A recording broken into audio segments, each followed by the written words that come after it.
welcome to everyone who's joined this evening for this webinar that we're holding to Plan Your Baby.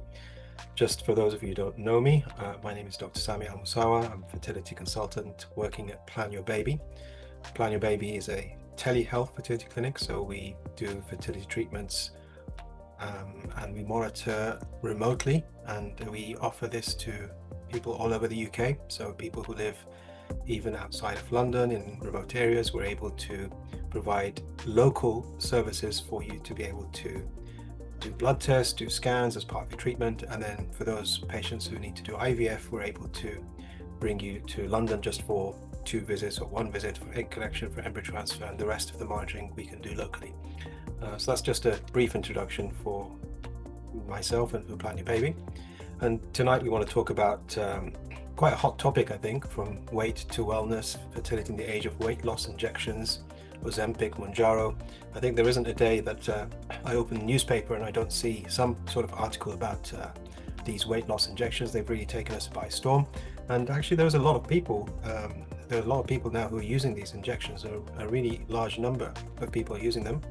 And it is effective. It's very good actually at what it's supposed to do. It does help in people who have struggled previously to lose weight. So our focus is going to be towards fertility because we want to make sure that people who are looking to try for a baby or who are pregnant understand the drugs and what they can do. And we'll also touch on things like lifestyle and wellness and things that are also linked to helping you hopefully to be able to conceive and get pregnant.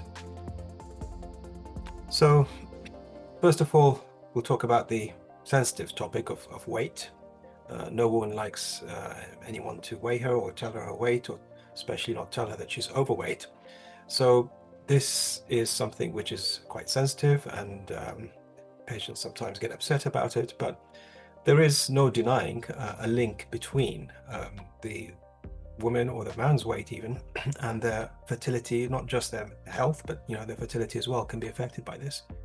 And being overweight can disrupt ovulation, it can disrupt hormone production. In the adipose tissue, as the fatty tissue, there is conversion of estrogen. So women who have a high adipose tissue, or men who have high adipose tissue, will have higher estrogen levels, and that can actually have an impact on hormones. And there are other effects of the excess weight that can be disruptive to a menstrual cycle, that can cause a woman not to ovulate, anovulation we call it, or for her to have irregular cycles where the periods are not coming so frequently. And even in men, if they're very overweight, they can reduce the sperm concentration or motility. Quite a lot of women that we see in our fertility clinics have polycystic ovarian syndrome, PCOS, and that is linked to insulin resistance as well. And definitely the weight is an issue with PCOS women. Sometimes I've seen even women who've lost a few kilograms of weight, they have gone on to have regular cycles when their cycles were irregular or didn't have cycles at all.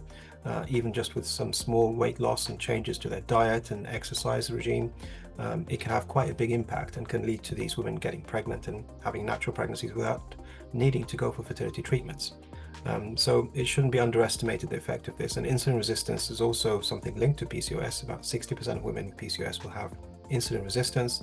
We can use some drugs like metformin, which will help with this, and it's something that the problem with insulin resistance is it's like a vicious circle. It can then cause the weight gain as well, or it can make it very difficult for these women to lose weight. Now, very famously with the NHS, they do have BMI cutoffs, so they use as a screening tool BMI. Although BMI is not, like I've written, it's not the whole story. There's much more to it than just the pure BMI, the number on the piece of paper, to do with metabolic health and fat distribution. It's not just like that, but that's a simple tool that they use. And as you guys are probably aware, with the NHS, to qualify for fertility treatment, your BMI needs to be between 19 and 30. And this is one of the universal requirements all across the country. Requirements for fertility treatment vary a lot from area to area in the UK, but this is one of those things that are the same everywhere you go. And the reason for these cutoffs, I mean, if the BMI is below 19, then there is more risk for pregnancy, growth restriction. It can also then, if the BMI drops too low, cause periods to stop, metabolic changes that can be affecting a woman's fertility. And if the BMI is above 30, then it does also, like we mentioned, disrupt ovulation, sometimes disrupt hormones, but also it can reduce the success rates of fertility treatments and also the risks involved in going through fertility treatments, especially such as IVF, or the risks in a pregnancy, whether it's early pregnancy or whether it's even late pregnancy complications like gestational diabetes, etc. So these cutoffs are put by the NHS for a reason, but not that we have to completely exclude people very strictly based on this. So in the private sector, we do have a bit more flexibility with this, but still, we always strongly advise our patients to try and keep their BMI within a good range, and ideally below 30 would be what they should aim for, really. So this is where the injections can come in, because in the past, it's not always been easy for these women to lose weight, and some women, they'll spend many months or sometimes even years trying to shed that weight, and it's a real struggle for them to manage that. And one of the more extreme ways that people would resort to sometimes in order to lose this weight would be surgery, bariatric surgery, where there can be surgery done on the stomach or intestines or a combination, which actually is effective, yes, but that involves a big, painful, expensive procedure, and of course it has risks, and there are even people who've died in such surgeries. So it's not something light or easy to undertake, which is why there is a big draw to such injections where you don't need to go through surgery, and some people, they achieve very similar results to what the surgery can achieve without the major risks of the operation. So these weight loss injections, they're reasonably new. They were initially made to be treatments for diabetes, so that was their original intention, but they did find that as a side effect, people were losing weight. And one of the ways that they can lose weight is it suppresses appetite, because that's a very good way to reduce weight. If you don't have such strong appetite, then you're going to eat less, and that's a good way to lose your weight if you're not hungry all the time. And also it can improve insulin sensitivity, which is also another thing that can help with weight loss. So they're called GLP-1 receptor agonists, and they include things like Mounjaro, Ozempic, Wegovy, etc. So how can we kind of link these with fertility treatments? Well, with women, especially with PCOS, like I said previously, when they lose weight, especially women with PCOS, even if they lose a little bit of weight, they can regulate their cycle. Some women, a little bit of weight is not enough, they need to lose more, and these injections can help them to lose that weight that they need to then restore their ovulation, improve their menstrual regularity, and then give them the opportunity to get pregnant naturally. Or even if they still need fertility treatment for whatever reason, it will improve the success rates and reduce the risks. So there is definitely some possible benefit from this for those women with PCOS who are overweight and obese. But there is a big drawback, because these drugs are relatively new. We don't fully understand the risks, the side effects, and it is still possible that in 5 or 10 years we discover that these drugs are actually causing some sort of harm or bad effect that may even lead to these drugs being stopped altogether. So there is always a risk when you start taking a drug which is not well established. And certainly we don't fully understand the risk with regards to pregnancy, and is this a drug that can actually cause birth defects and problems? It's still not fully clear. Maybe in the next 5 years, perhaps 10, we'll understand these better, hopefully, but for now we're not sure. The other thing with these injections is they have a long half-life, meaning that they stay in your body for quite a long time. So because safety in pregnancy is not known, the recommendation should be that any woman who is planning to get pregnant should stop these injections 2 months, at least 2 months, before trying to get pregnant, before trying to conceive. So there needs to be this washout period, they call it, where the drug will be cleared from her system, and then she can go on to either try naturally, or if you're trying IVF or fertility treatments, then is the time to do it. And this 2 months is tied into being safe and making sure that there's no remaining medication in her system. It's very important. Unfortunately, some patients do ignore this, but that is at their own risk, and they should really comply with this, because it's for their own benefit. There is some evidence to say that if you do these injections, you lose weight and you have PCOS, and then you go on to do ovulation induction with drugs like letrozole or clomiphene or tamoxifen, which are tablets, there is some evidence that says that you can actually help improve the success rates. IVF, still, the evidence is mixed and limited. It will, I'm sure, become clearer with time. But I think, if someone is very obese, then losing that weight probably is going to be helpful, although it's still not been proved yet.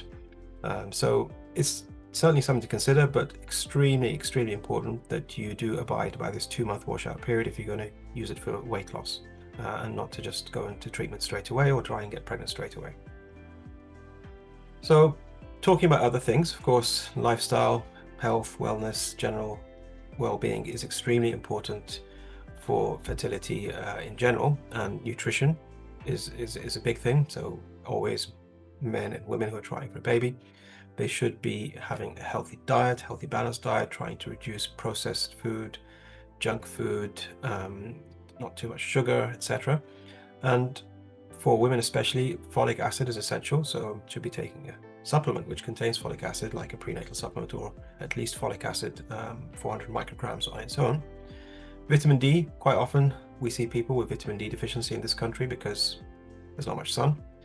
So vitamin D testing is useful, but at least some vitamin D, I believe every woman who's trying for a baby and every man should take at least a small dose of vitamin D. But even better, if you do a test and we can see if you're deficient, then you may need a higher dose of vitamin D to correct that, because vitamin D is linked to both egg and sperm quality.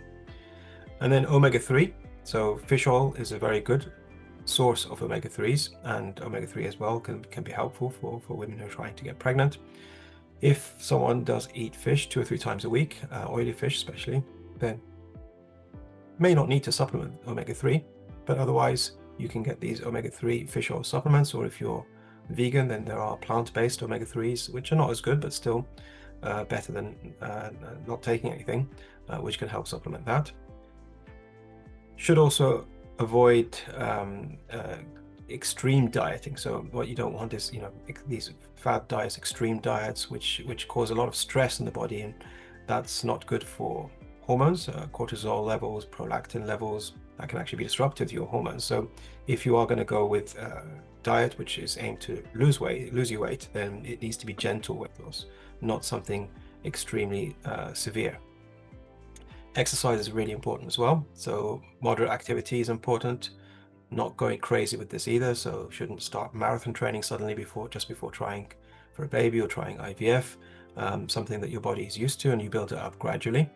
And especially weight-bearing exercise, if you can build some muscle, that's usually good for insulin sensitivity, which is one of the things we mentioned before, linked to PCOS. So exercise is good, but not severe exercise. And then once pregnant, of course, you should cut that down, or if you're doing IVF, the same thing, you should cut that down at that point. Something which with modern lifestyle sometimes is missing is sleep.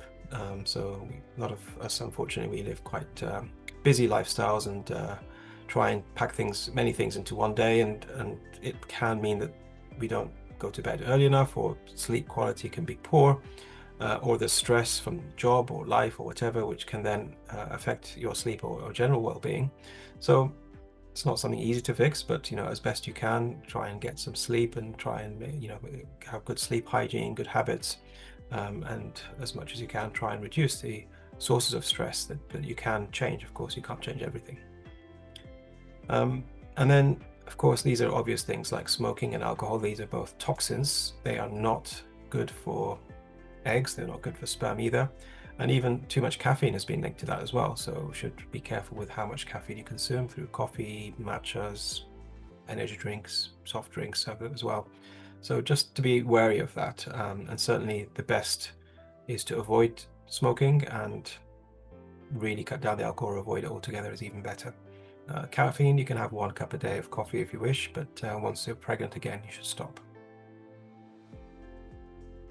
So another thing which is to do with kind of general health, or another things which are to do with general health, which sometimes are being missed, are things like the vaginal microbiome. So the microbiome is the balance between healthy bacteria and microorganisms and unhealthy bacteria and microorganisms. And if the balance isn't quite right, then this can lead to disruptions in health. And we have the microbiome in every system. I mean, mostly it's talked about in terms of the gut because that's where we have the most bacteria, but we're interested in the vaginal microbiome, the uterine microbiome, because there is building research that says that this can also be linked to your fertility, to miscarriage risks, and even later pregnancy complications as well.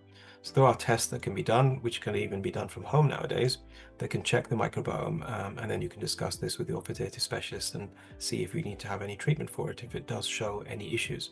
But this is something which is quite often overlooked. And then there are other health markers, hormones that can be looked at, endocrine factors. Thyroid function is important as well to make sure that's optimized. Prolactin is another hormone that sometimes can be elevated, and it is linked to stress and exercise and dieting. So there's a lot of link to what we talked about in the previous page, and lack of sleep. And that also, when it's elevated, can disrupt cycles and disrupt ovulation too. And also very important is blood sugar control. So sometimes there is an impairment in blood sugar control. It's not quite diabetic range, but it is impaired glucose tolerance, we call it. And that also is linked to reduced fertility, increased miscarriage rate, and increased risk of complications in the pregnancy. So that's something that may need to be dealt with too. So these are other factors that can be linked as well. So let's talk about men, because quite often they are forgotten, but they also have a very important role in fertility. And again, obesity is also a problem for men. So there's links to lower testosterone levels. Again, I mentioned before that in the adipose tissue, in the fatty tissue, testosterone gets converted to estrogen. So the more adipose this man has, the lower his testosterone is likely to be. It can also then be linked to poor sperm count, motility, and even the DNA of the sperm can be affected by these changes through the obesity. And it's also often linked to things like insulin sensitivity and glucose levels. For men, this is quite a specific one, but heat exposure, and we're talking about heat exposure to the testes especially, can be a problem for the sperm. It can damage the sperm.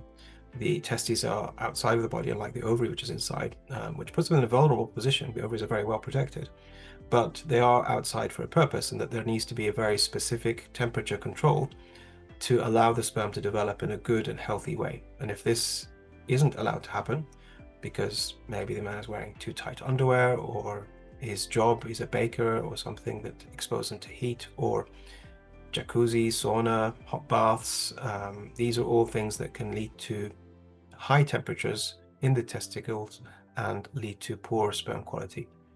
Smoking, again, don't need to say this is really bad for health, but it's also bad for fertility and sperm. Alcohol, especially excessive alcohol, and some medications as well. So when we do see men, we do kind of ask what drugs they're on, because there are medications that can be harmful for the sperm and cause poor quality sperm. And definitely lifestyle modification, just like with the women, healthy diet, taking supplements, sleep and stress reduction, all of these things are just as important for the men as they are for the women. They shouldn't be forgotten. And I think it's important to test the man early. Sometimes what I've seen is that the woman will go through a whole string of tests, many months will pass before the man is checked and a simple sperm test is done for him, a semen analysis. And that's not the right way to do it, really, because with a man, you just need to do one test and you get a good overview. If it's good, great, we can kind of move on and leave it. If there's any problem, then we can see what can be done perhaps to try and help with that, and also it will direct you towards treatment and treatment options a bit earlier than leaving it to very late in your path. So definitely early sperm test for couples who are having the fertility issue is an important thing. And yeah, men do need support as well as women. Sometimes they are forgotten, I feel, and especially men who have poor sperm quality. There are times where they feel a bit isolated, they feel down, they feel like they've lost their masculinity. So they need to have support groups, and they need to have support from their clinic. And there is a psychological element to this as well. We shouldn't forget about that. So yeah, this brings us kind of to the emotional and ethical considerations. There is a stigma associated with weight, and patients sometimes they don't seek out help because they feel this stigma and they feel embarrassed about it, and they don't want to speak to medical professionals because they feel that they're not going to be taken seriously, or there's not really much that can be done. And I think that's a shame, really, because there are lots of options nowadays that can help people, and even your GP can help you with certain things. So definitely, this is something that should be discussed with your health practitioner, because it affects all aspects of your health, not just fertility, which we're talking about today. Now, of course, currently with the NHS, there is a big variation in how available these weight loss injections are through the NHS, and the cost also varies. So it may not be something which is an option for everyone, unfortunately, because there is quite a big expense associated with these. But again, something to explore and see. When people go through fertility, they feel a bit down. The woman might feel like she's not quite a woman. Men might lose their masculinity or feel embarrassed in front of their partner because their sperm is not good. It can affect their health, mental health, and also body image can all be affected and amplified by going through fertility treatments. And yeah, this is something to bear in mind. So yeah, we need to kind of balance realistic expectations with what's there out in the evidence, and also remember what patient values and how they may be feeling about all of this, because fertility in itself can bring you down, but also when you're overweight and you've tried to lose weight for a long time and it's not working out, that's also quite a difficult thing to be facing as well. Okay, so that was an overview. Let's see what questions we have. I'm sorry that I got disconnected before. Okay. Oh, but yeah, I'm Vivian, one of the nurses here, Plan Your Baby. So thank you, Dr. Sami, for this presentation. I think that this is a very trendy topic, and this is something that we need to do. So let me go through the questions. We have a few here. So Laura, she is a fertility nutritionist, and she just say, thank you for putting this webinar on its topic. Clients ask me about daily. So there's some questions, Dr. Sami, about the supplements that you mentioned it before, about dosages for omega-3 and the CoQ10 that you will recommend. Yeah. Well, I mean, omega-3, to be honest, if you eat fish 2 or 3 times a week, I think you're fine. I mean, not everyone likes fish, and some people don't eat fish, so that's of course depending on you. But I'm quite keen for people to get their nutrition through food. Firstly, things like vitamin D you don't get through food, but this you can. So there are other sources of there are other sources of omega-3, not just fish, but definitely the oily fish is the best source. So if you don't get 2 or 3 times a week, then I wouldn't get too fussed about what dose you get. There are high doses, EPA and EHA, and you can buy this just over the counter from Boots or supermarkets, whatever. I wouldn't sit and read exactly how much is on that high dose. Just get it and take it regularly, and that should be fine. It is a supplement. CoQ10, again, evidence is still not 100% that this was going to help, but there is some evidence, and I don't think there's any harm from taking CoQ10, apart from some people, they do get side effects like nausea, maybe headaches. So if you can tolerate it, I think it's worth taking. And the usual recommended dose of CoQ10 daily is to take 400 milligrams to 600 milligrams. You don't have to take that much, but if you want to, then this is kind of where you should be doing it. Thank you, Dr. Sami. Roshini is asking, I think that you already answered this, about how much caffeine is okay to consume, or should I avoid it completely? So I would say you can have a cup of coffee a day. Should be all right, except if you are starting fertility treatment, like especially IVF, then you should stop. Or once you have a positive pregnancy test, then you should stop as well. And you can switch to decaffeinated coffee if you like, to have your morning drink, then decaffeinated is an option. Thank you, Dr. Sami. Catherine, she is asking about what microbiome test will you recommend and what treatment, if there is an optimal vaginal microbiome that we know of. So, well, first of all, about the optimal, we're still learning, to be honest with you. The microbiome is something that hasn't been looked at so much in terms of the vagina until maybe 4 or 5 years ago we started looking at it. And the good thing is that now we have at-home tests, which is great, because in the past people had to go to a clinic and have a unpleasant procedure to be able to access this. Now it's not necessary. You can just do that at home. We're using simple kits, and that's a really great thing, and the cost isn't very high in comparison to many other tests that we do for fertility. But optimal, we don't know yet. The research is still ongoing. We're still learning year by year. But what we do understand is that there are some bacteria which are good to be in the vagina in high quantities, especially one called lactobacillus.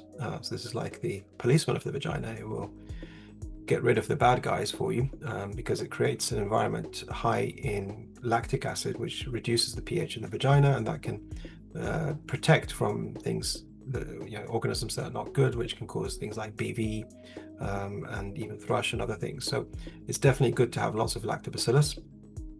There are some other good bacteria. So Bifidobacterium brevis, for example, is another good one to have lots of. But there are also some bacteria which we don't like to see, like mycoplasmas, ureaplasmas, gardnerellas, prevotella. So when you do a microbiome test, it will check for these and tell you kind of the proportions, because that's what we're interested in. If there's a little bit of some of these, then that's okay, that's acceptable. But if it goes into the threshold where it's too much, then we can treat it. And the treatment can vary depending on what the problem is. So if you haven't got enough good bacteria, lactobacillus, then we will recommend probiotics, either orally or vaginally or both. If you have too much bad bacteria, then we give antibiotics, and the antibiotics can vary according to which bacteria is high. And sometimes we need to give antifungal treatments as well. So it does depend on the result. If the result is good, then you don't need any of these things. But if there is a problem, then we can direct you. Thank you, Dr. Sami. Natalie, she's asking, if your male partner vapes, is there any evidence to suggest this will impact pregnancy rates? So vaping, it's similar to smoking. It's not probably quite as bad, but it's bad. And it's bad for both male and female fertility. So his sperm is likely to be affected by this. Even if the sperm test, the semen analysis, looks okay, you have to remember that the semen analysis doesn't look at everything to do with the sperm. It's a microscopic assessment. It's just looking at the appearance of the sperm. There are things within the sperm cell, the DNA and other organelles that we can't see, which could be affected by the toxins in this vape. So that's not good for sperm. Secondhand smoke is not good for the female partner. So definitely you should encourage him to try and cut down, or even better, to stop the vaping, because it's not good for his health and it's not good for fertility either. So definitely that's something important, and you wouldn't qualify for NHS fertility treatment if you are vaping, if either of you are vaping. Okay, that's good information to know, Dr. Sami. Thank you. There's another question about, if microbiomes affect miscarriages rates, does that mean it's unsafe to use antibiotics during pregnancy? So antibiotics can be used in pregnancy. Women who get infections, unfortunately, things like UTIs are quite common in pregnancy, and definitely if there is a UTI diagnosed in pregnancy, it needs to be treated with antibiotics, because otherwise that infection can spread and cause more serious issues. So antibiotics are not unsafe in pregnancy as a group, but there are many antibiotics which are unsafe in pregnancy, so you have to be given the right one. And sometimes, yes, you may need to take some antibiotics in pregnancy, but it needs to be a pregnancy safe antibiotic, and it needs to be a good reason to take the antibiotic. And it's not that if you're pregnant you cannot take antibiotics. For sure you can if you need to. Okay, thank you, Dr. Sami. Kim, she's asking, a man on GLP-1 medication, can it affect semen for IVF? So that's a good question, because like I mentioned before, there may be men who want to lose weight to try and improve their fertility, and they may end up taking GLP-1 injections to help with that. Now, for the women, we said that they should stop their GLP-1 injection at least 2 months before starting to try to conceive and have that washout period. And that's because they are going to be carrying the pregnancy. This doesn't apply for the man. So the man can still be taking the GLP-1 whilst they're trying to conceive. However, the question is, can it affect semen for IVF? We don't fully understand. You have to remember that these are still quite new drugs. The initial impression is that they don't, but it's too new for us to say anything with certainty, to be honest. Okay. So if you want, I would say as a precaution, then it's better to stop the GLP-1 by a month or two. And that just reminds me about one thing that I want to kind of mention, is that for women who stop the GLP-1 2 months before IVF or before they try and start to conceive, one of the problems when you stop that GLP-1 is that you can get rebound weight gain, because your appetite suddenly comes back and you feel really hungry and you start to eat. So this is something that you should plan for, you should anticipate. You should have kind of, a set diet that you plan out beforehand. You should try and make sure that you don't eat too much and gain that weight back, because it's kind of counterproductive. You spent all this money and time and effort to lose the weight, and then you end up in the 2 months before the IVF, you gain it back again. That's just going to be terrible. So just very important to maintain that weight before the IVF, or before starting to conceive or whilst trying to conceive. Yeah, and I think that this is very important what you mentioned before about not only taking the medication but lifestyle, right? Combining with diet and exercises, so you don't take all that weight back during those 2 months, right? Yeah. You have to keep it going. Okay, should CoQ10 be continued once you're pregnant? Well, you can continue it, but the need for it is more preconception, because the link is towards egg quality. So by the time you're pregnant, it's less essential, but it's not that you have to stop it once you're pregnant. So it's not something harmful for you, but definitely the need for it will be less. Cindy's asking, can I take folate and folic acid both at the same time? You should take folic and folic acid. So or folate or folic acid, because every woman who's trying to conceive should take at least 400 micrograms of folic acid, or you can take it in the form of folate. Especially some women, they have some metabolic deficiencies and they can't metabolize the folic acid, so they need to take it in the form of folate. But yes, that's extremely important, because that reduces the risk of neural tube defects in the baby. So we absolutely insist that everyone before conception, 3 months ideally before conception, should be on folate or folic acid. Thank you, Dr. Sami. Sophie, she said, I have PCOS and found way rebalance my hormones and finally got me ovulate. Unbeknown to me, I got pregnant that month, but unfortunately lost the pregnancy at 9 weeks. I believe the injections may have been a factor to the miscarriage. I'm not longer on the injections and continuing to lose weight at more natural way. Sorry about that. I'm really sorry for you, Sophie. It must be terrible after all this time you get pregnant and sadly then you lose it. Yes, I do believe that the weight loss and the Wegovy or GLP-1 can help to improve the hormone balance and help these women to actually start to ovulate themselves and get pregnant. Of course, you should have been using some contraception whilst on it, and it should be there's even at least condoms or some way to try and prevent pregnancy, because like I mentioned, there is a risk of congenital abnormality that we don't fully understand.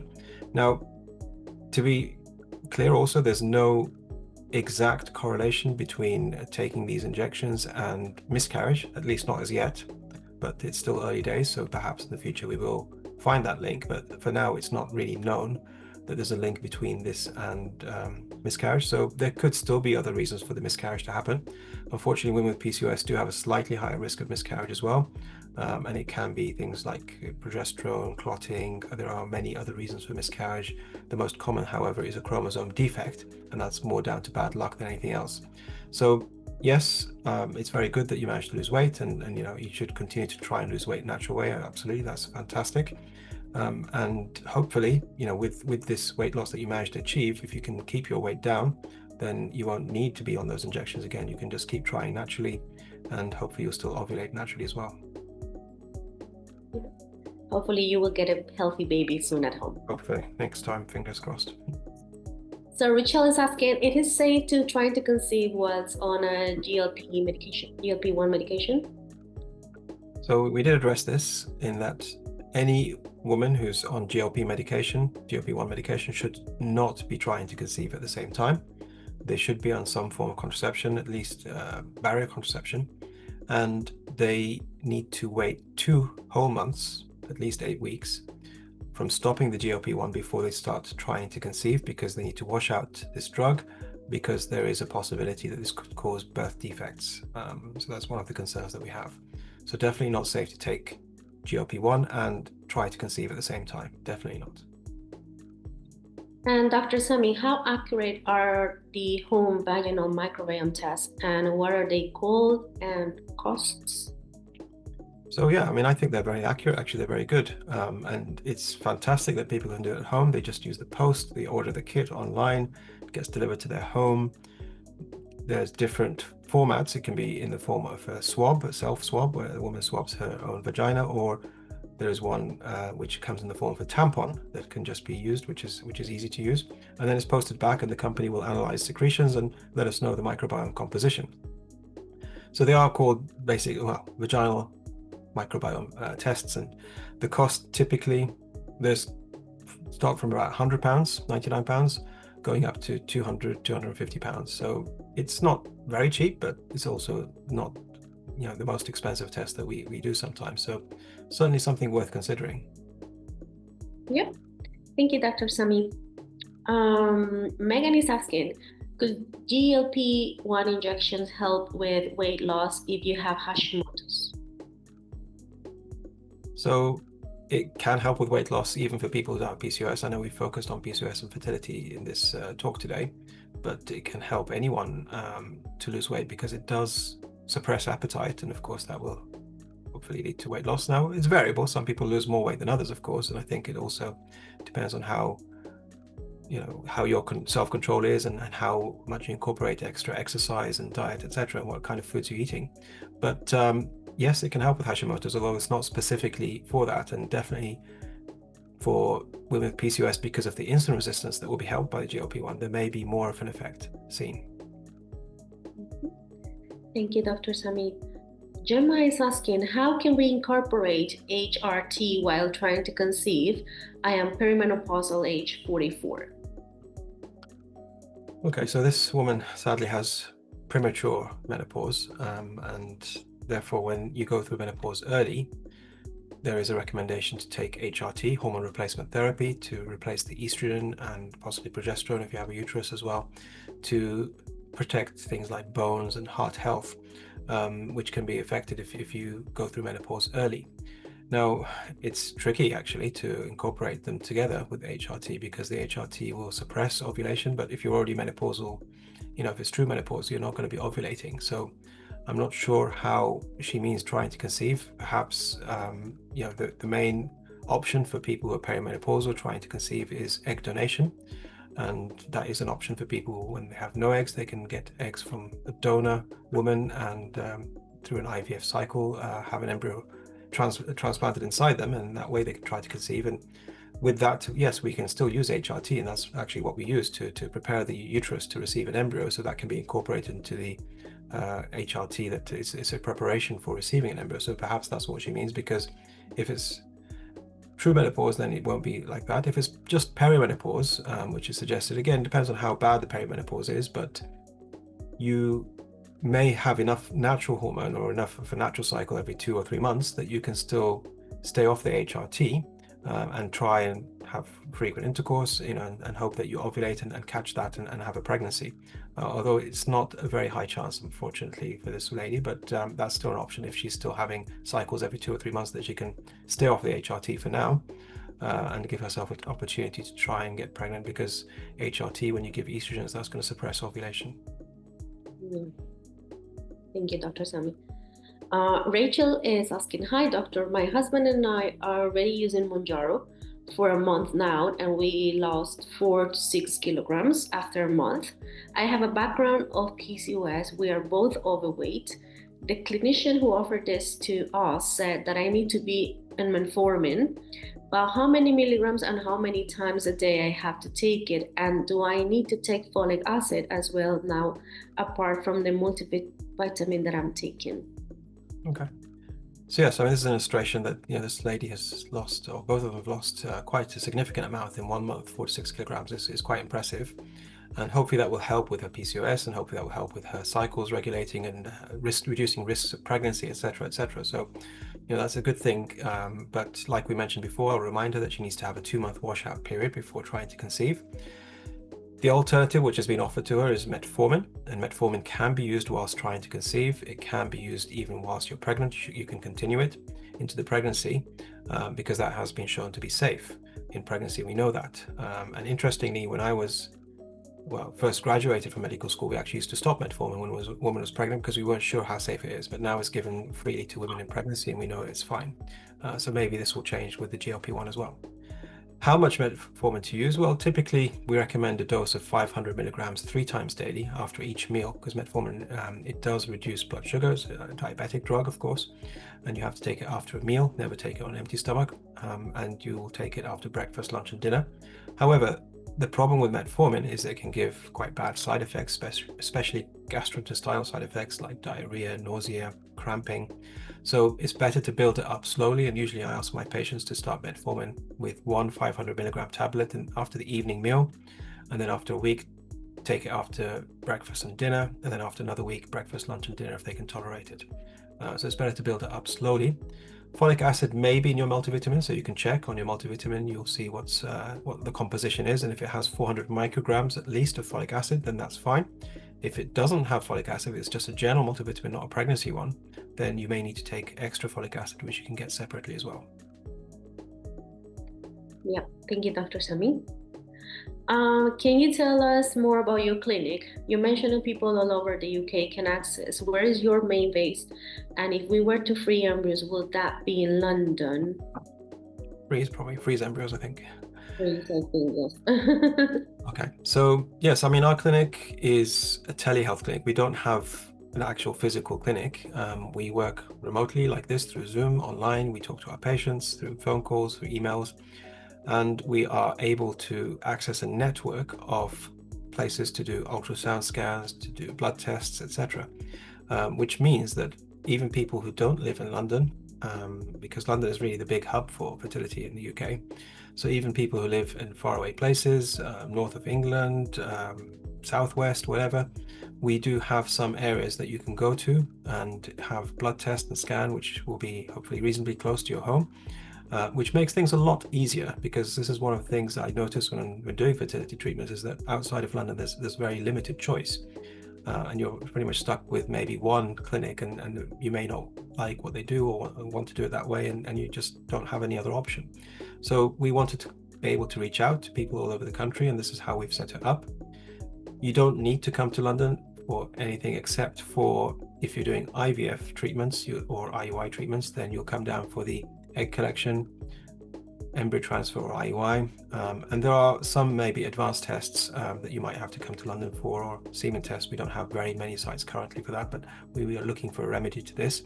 But yeah, as much as we can, we'll try and get you to do things fairly local to you, and we work with a partner clinic in London where you can have your egg collection and transfer done, but you only have to go there a couple of times. We will still be monitoring and treating you. Yeah, correct. I always tell the patient, don't worry, you don't have to come to us, we will come to you. Yeah, so there's another question. You said, you mentioned clotting. Does high platelets increase chances of miscarriage? Yes, it does. So platelets are a very important component in clotting, and they plug in any gaps in blood vessels and stop the bleeding, which is great. But too much platelets is not a good thing, because it can block off blood vessels, and this is why people have strokes, for example. They take antiplatelet drugs to try and stop the aggregation of platelets. So definitely something to worry about if someone has high platelets, and there are treatments for this. Aspirin is a good treatment for platelets, reducing aggregation, and also you can try other ways to try and reduce the platelets. But this is something important. The clotting can be linked to miscarriage, especially early miscarriage, and it can be linked to also growth restriction of the baby later in the pregnancy. So we do, for some patients who have either known clotting issues or have had many miscarriages, give them blood thinning injections, heparin as well, especially during the first 3 months of the pregnancy, try and reduce the risk of miscarriage for them. So it is something that can be addressed. Thank you, Dr. Sami. B Patel says, thank you, this is so helpful. I'm glad that you like it and you find it helpful. There's another question about, do you have any links to studies explaining the risk of conceiving while on GLP-1? It sounds as though this is precautionary rather than proven. It is precautionary, that's absolutely correct. So we haven't proven it yet, and just like with the metformin, we used to have a recommendation not to use it in pregnancy, and now that's completely changed. So this might change. There have been some reports that it may increase the risk of congenital abnormalities in the baby. So it's not that there's no evidence, but it's still not conclusive evidence for sure.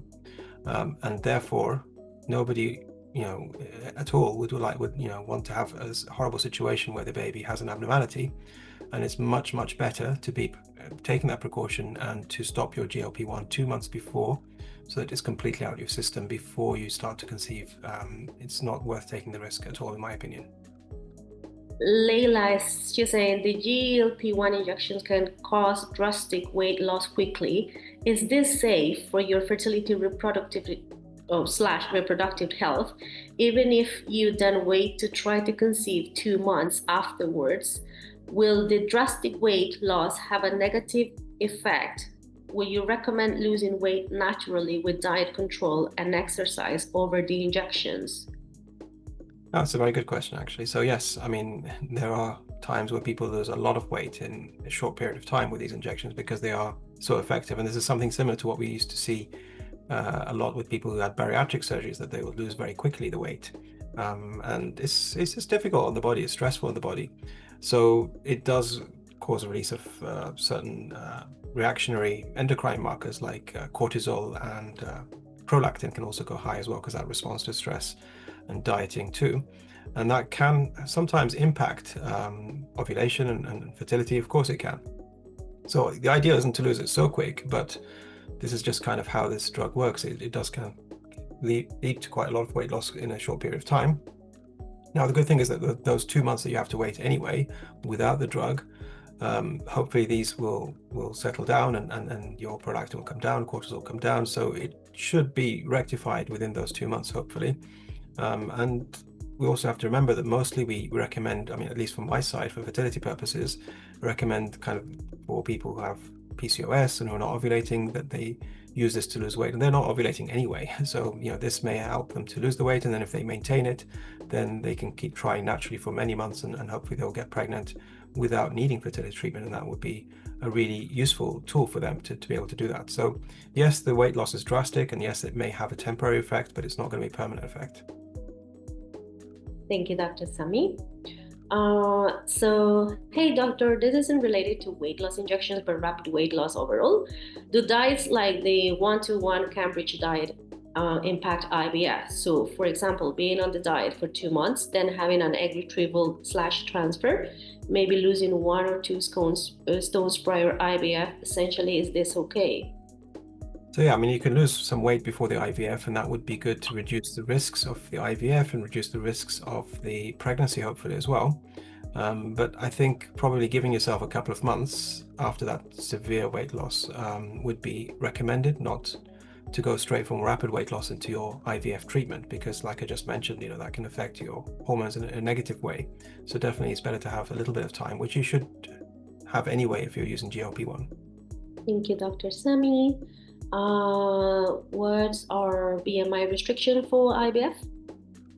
So this will vary from clinic to clinic. I would say most clinics in the UK, private clinics, will take up to BMI 40. Certainly once you go beyond 40, there's a lot more risk with doing the IVF and also with the pregnancy. Still, even if someone's BMI is 39, 38, they should work on trying to reduce that as best they can to allow them to have the safest journey through IVF and pregnancy as well. Of course, it is sometimes tricky and difficult, and I don't want my patients to go away for 2 or 3 years trying to lose weight, because especially if they're a bit older, they can lose valuable time, and age will have a very big impact on their ability to do IVF and their chances. So we have to try and find the balance, but usually the limit is 40 for most clinics. Thank you, Dr. Sami. There is another question about, can GLP-1 affect iron levels? My iron levels have reduced since on them, and even further after taking iron supplements. It's possible. So GLP-1, it can affect appetite, and you have to be careful with what you're eating. And if you don't eat enough food with iron, then yes, your iron can drop. Sometimes also the GLP-1 can cause malabsorption issues and difficulties there. So it's good to monitor such things. And if you do find that your iron is dropping, then try and change your diet to include more iron in your diet, or if necessary, you may have to be taking some form of iron supplementation. Thank you. It's going to be the last one for now. It said, I have just found 4 weeks pregnant, but took my last dose at the middle of August. Maybe she's asking about any risk. Yeah, she is, I think. So congratulations, first of all. That's fantastic news and good luck. And yeah, middle of August is about 6 weeks now. So most likely, most of the drug is gone anyway. But I will also try and reassure you and say that I've seen a lot of women who took the Mounjaro and Ozempic even before this recommendation of 2 months came out, and they were getting pregnant straight away on it. And I've seen many babies born with no health problems whatsoever. So not to panic you that this is definitely going to happen if you get pregnant when you've had the injection recently. But still, I don't think it's worth taking the risk. So if you're able to avoid getting pregnant for 2 months, that's definitely what you should do. Well, thank you, Dr. Sami, and thank you for all who joined to this webinar. I hope that you have found it useful. So, Dr. Sami, any final thoughts on this topic that we were discussing? Well, I think it's not a difficult topic, and it's something which is very much mentioned nowadays, and a lot of people are taking it or wanting to take it. But I think the main takeaway is that yes, these can help if you're overweight, and especially if you're PCOS and you're not ovulating, it may help you in that sense. But at the same time, don't take it at the same time as trying to conceive. You need to give yourself 2 months. That's really important. That's it. So thank you all for joining, and we look forward to seeing you in our open day. So grab your tickets, and if you want more information, you can always visit our website, planyourbaby.co.uk, and you can see all the members of staff, the services that we provide, and there you can book your consultation with Dr. Sami of the 15-minute calls for free with your fertility advisor. And thank you for joining, and have a lovely evening. Thank you. And just to remind you, if you want to look at this again, it will be on our YouTube and Instagram. And if you don't follow us on Instagram, you should, because then you'll get notified as to when we have our next webinars and educational activities. So please make sure you follow us so that you can be informed. And yeah, if you have friends who would be benefiting from seeing such content, then you can send them the links to learn from this, hopefully. Yep. And don't forget, if you have any more questions, you can send it to info@planyourbaby.co.uk. We will be happy to assist you.